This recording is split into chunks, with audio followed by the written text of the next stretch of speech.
मैं पवन पारसाल आपका स्वागत करता हूं हमारे चैनल कोरेप्टी पे।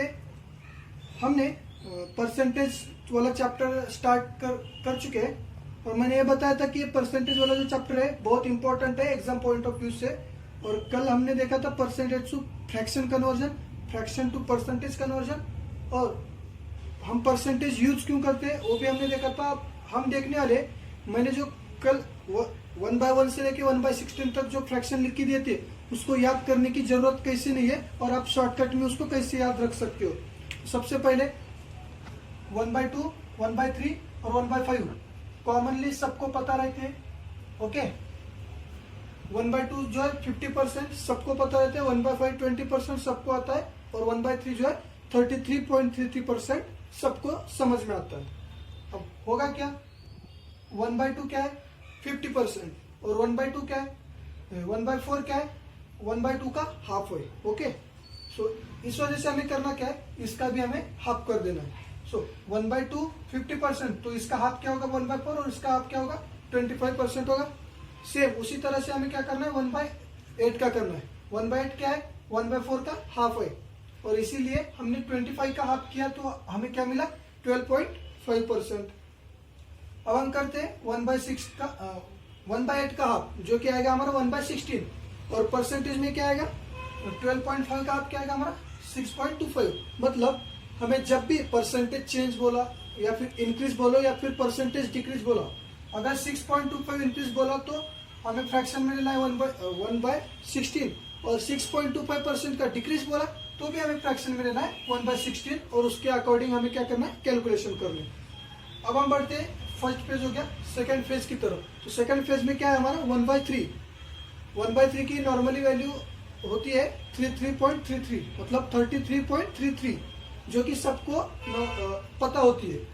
होगा क्या, जो 1/6 है 1/3 का हाफ है, तो सेम हम जैसा हमने यहाँ पर किया वैसा हमें यहाँ पर करना है। 1/6 को हम क्या करेंगे 1/3 का हाफ, और हमने 1/3 का हाफ किया इसलिए उसके इक्विवेलेंट जो परसेंटेज है 33.33 उसका भी हमें हाफ करना पड़ेगा। तो उसका हाफ क्या आएगा हमारा 2 से डिवाइड कर दो 16.66 और वो कंटिन्यूएशन में चला जाएगा। तो हमें मिला क्या 16.66 जो है यहाँ पर मिल गया। अब देखिएगा 1/6 को अगर हम हाफ करेंगे तो मिलेगा क्या हमें 1/12 और परसेंटेज इक्विवेलेंट में अगर हम 16.66 का हाफ करेंगे तो क्या मिलेगा 16.66 को हमें 2 से डिवाइड करना पड़ेगा। तो 2 से डिवाइड करने के बाद हमें मिलेगा 8.33। ओके, ये हमें ध्यान में रखना है। अब हम बढ़ते हैं फेज थर्ड की तरफ जो कि है 1/5। 1/5 मतलब क्या होगा हमारा 20% जो कि सबको पता है, और 1/5 को हम अगर 2 से डिवाइड करेंगे तो क्या मिलेगा हमें 1/10। और 1/10 की वैल्यू आप यहाँ पर ऐसे कैलकुलेट करो या ना करो सबको पता ही होती है, 1/10 की वैल्यू होती है 10%। ओके, अब हम आते हैं 1/15 की तरफ। 1/15 क्या है 1/5 का 1/3 है, मतलब जब हम 1/5 को 3 से डिवाइड करेंगे तो क्या आएगा 1/5 इंटू 3 इक्वल्स टू 1/15 मिलेगा। कब मिलेगा हमें जब 1/5 को हम 3 से डिवाइड कर रहे हैं। तो 1/5 को अगर हम 3 से डिवाइड कर रहे हैं तो हमें इक्विवेलेंट जो परसेंट है 20% उसको भी 3 से डिवाइड करना पड़ेगा। तो उसका डिवीजन अगर हम करेंगे तो क्या आएगा यहाँ पर 1/15 और यहाँ पर आएगा 20 को 3 से डिवाइड करेंगे तो 6.67% आएगा। ये हो गए नॉर्मली 3 फेज। और अब हमें क्या करना है कुछ स्पेशल जो कंसेप्ट है वो 9 और 11 की पेयर हमें ध्यान में रखनी है। उससे होगा क्या, जब भी 11.11% आएगा तो उसका कन्वर्जन हम 1/9 में करेंगे, या फिर अगर 1/9 आ गया तो उसका कन्वर्जन हम 11.11% में कर लेंगे। और अगर जब फ्रैक्शन में 1/11 मिलता है तो उसका कन्वर्जन हम 09.09% करेंगे। ध्यान से देखिएगा, मैंने 09.09 लिखा है ना कि 9.9। ओके, ये नहीं है, ध्यान में क्या रखना है 09.09। अगर मैं आपको ये शॉर्टकट भी बता रहा हूं, अगर आपने 9.9 लिख दिया ना गलती से 11 का तो आपका जो आंसर है वो रॉन्ग हो जाएगा। इसलिए हमें करना क्या है 1/11 आएगा तो 09.09% ध्यान में रखना है, और अगर 09.09% आ गया तो उसका हमें फ्रैक्शन में क्या लेना है 1/11। ओके, ये हो गया 1/9 और 1/11 की पेयर।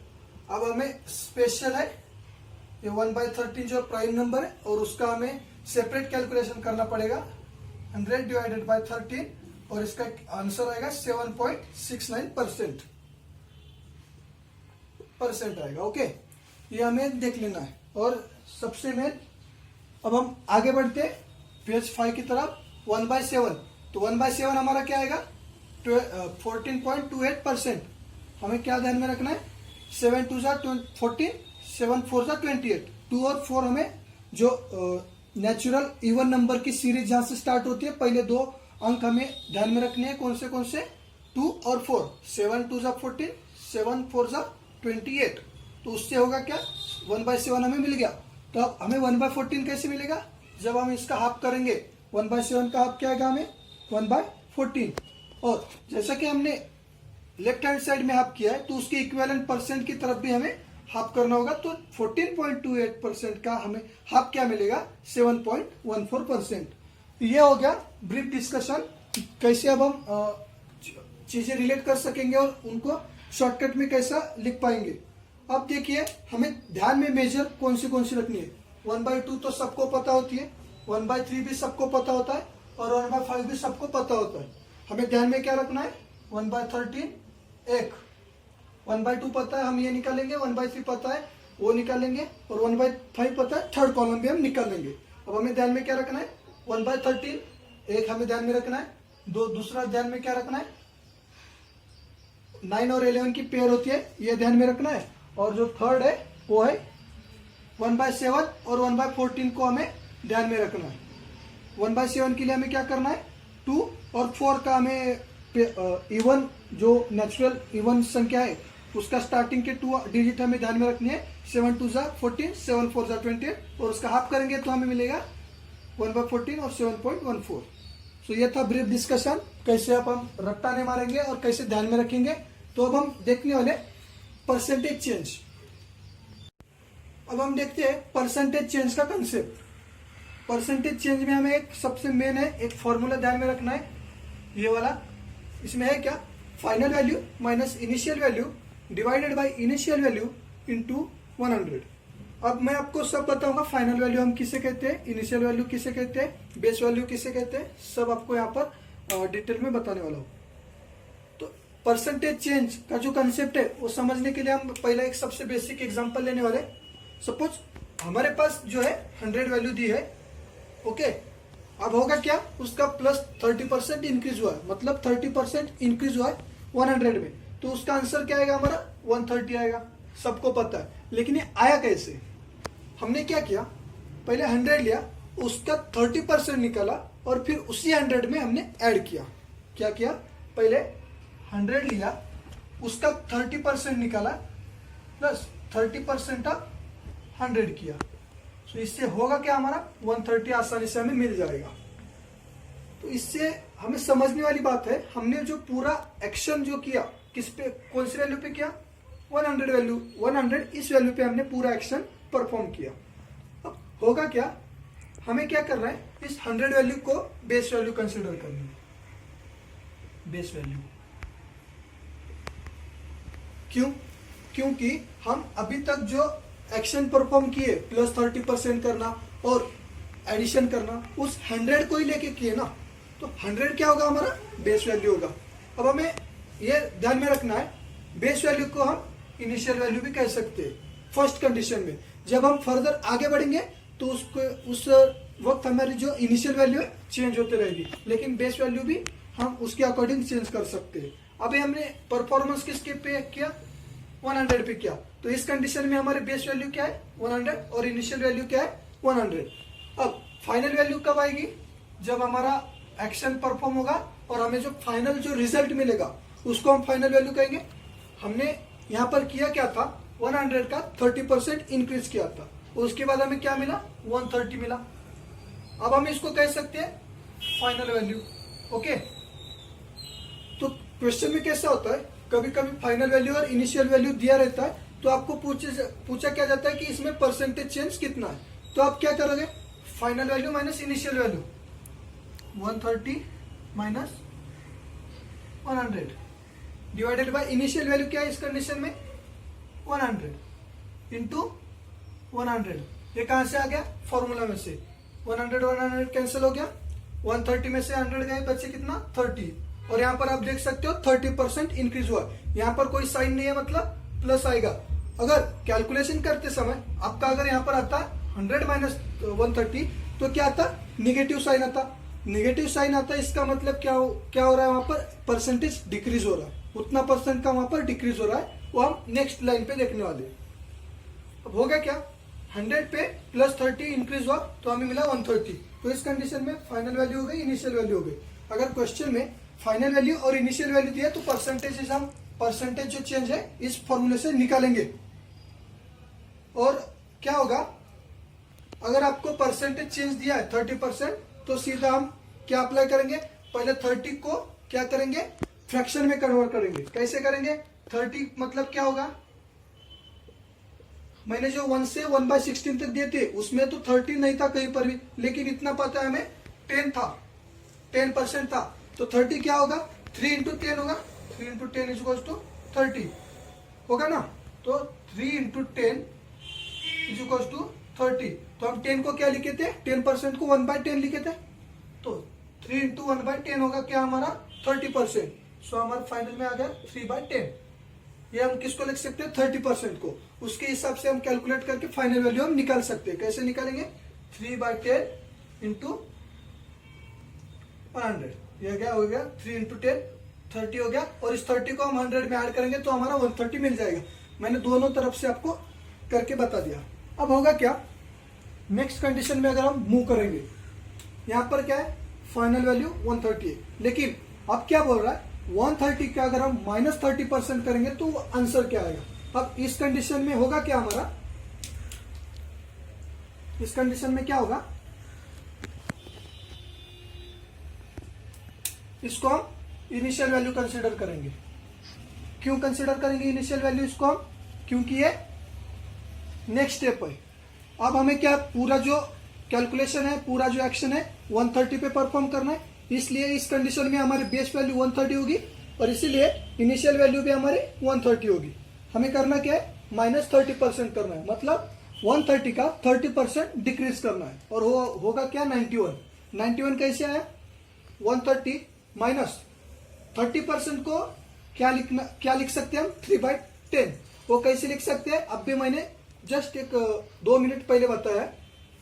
अब देखिए 130 माइनस 3 इंटू 1/10, 3 इंटू 10, 10% का 1/10 फ्रैक्शन आ गया, इंटू 130, 0 0 कैंसल, 13 3 जा 39, 130 माइनस 39 आ गया हमारा 91। ये आ गया हमारा 91। अब इस कंडीशन में फाइनल वैल्यू क्या होगी? 91, इनिशियल वैल्यू होगी 130। और उसी तरह से अगर आप final value minus initial value को अगर आप अप्लाई करना चाहोगे तो आप अप्लाई करके देख सकते हो, वहां पर आएगा आंसर आपका -30। और -30 क्या इंडिकेट करता है हमें? -30 यह इंडिकेट करता है कि उस वैल्यू पे हमने 30% डिक्रीज का एक्शन परफॉर्म किया है। अब होगा क्या? इनिशियल वैल्यू फाइनल वैल्यू मिल गई हमें। तो अब हमें एक बात यहां पर नोटिस करनी है, कभी भी आपको ये क्वेश्चन में पूछता है और पूछा भी गया है। अब देखिए यहां पर 100 का हमने 30% इंक्रीज किया। क्या किया? पहले 30% इंक्रीज किया तो हमें क्या मिला? 130। 30% इंक्रीज का क्या मिला हमें? 130 मिला। और अगर हम 130 को 30% डिक्रीज करते हैं तो हमें 100 मिलना चाहिए था, लेकिन ऐसा नहीं होता है। हमें मिला क्या? -30 करने के बाद 91 मिला। ओके, अगर आपको क्वेश्चन में ऐसा पूछा जाए कि एक प्रोडक्ट है, उसकी वैल्यू ए है और उसके ऊपर हमने +30% इंक्रीज किया और कुछ देर बाद हमने उस फाइनल वैल्यू को 30% डिक्रीज किया, तो ए क्या होगा? अगर आप पूछा और वहां पर जो अगर आप ऑप्शन में आपको ए दिखा और आपने क्लिक करके आए तो आपका आंसर गलत हो जाएगा। क्यों?